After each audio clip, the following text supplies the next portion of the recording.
In match problem 7, I've got a bonus for anybody who's watched through all of these different example problems. This is going to be a technique that you can use with your calculator called numerical integration. It's a routine that's pre-programmed into the TI-84. Should be there on the TI-83s as well. But what it's going to do is allow you to come up with at least an approximate answer for any definite integral. So when it comes to test time, you're going to have to show your work for any problem you can any problem you complete. However, this is going to be a method to check your result.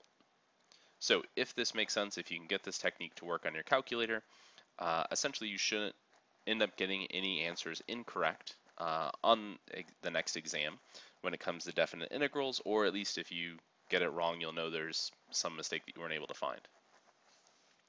So to evaluate this given integral, we're going to press the second key. I take that back. We're just going to press the math key to get to this list of different options, and then you can either type in the number 9 or scroll down to option 9, which will say FNINT. So basically what it's saying is function integrate, or integrate this function that we're about to plug in. Now when I do this on my calculator, it actually shows this set up as an integral problem. So I'm going to type in a value for A, a value for B, my function, and then the variable that I'm integrating with respect to. On a different calculator, it might show up a little bit differently. After you press math and then 9, what you might see on your screen is FNINT, so the name of that command we just selected, and then a parenthesis. If that's the case, what you'll do then is type in your function, f of x.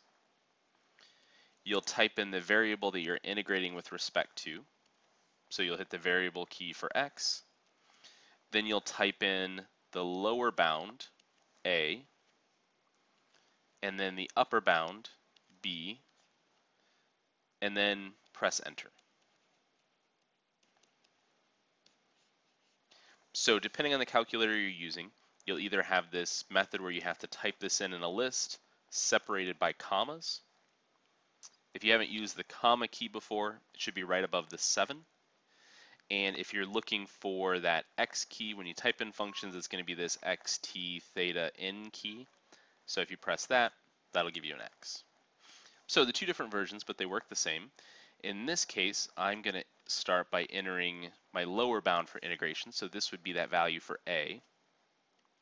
If I press the right arrow key, then it'll move to the next value I can enter, which is the upper bound for integration, b. Here that's 4.3.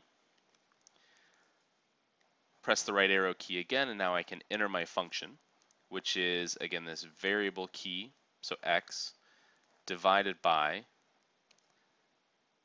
the natural log of x, that variable key again. And then I'll close off that set of parentheses for the natural log and press the right arrow key. And then I have to tell it dx so that it knows I'm integrating with respect to x. Again, with the other format, you would type this in a slightly different order, but what we're telling it is to evaluate an integral of this form. Press enter, and it's going to give us an approximate result.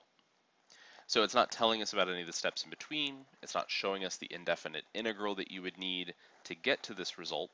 So it's not a way to answer questions on the exam, but it's definitely a great way to check answers. So without having to do any work by hand, we know that this answer is approximately 8.017.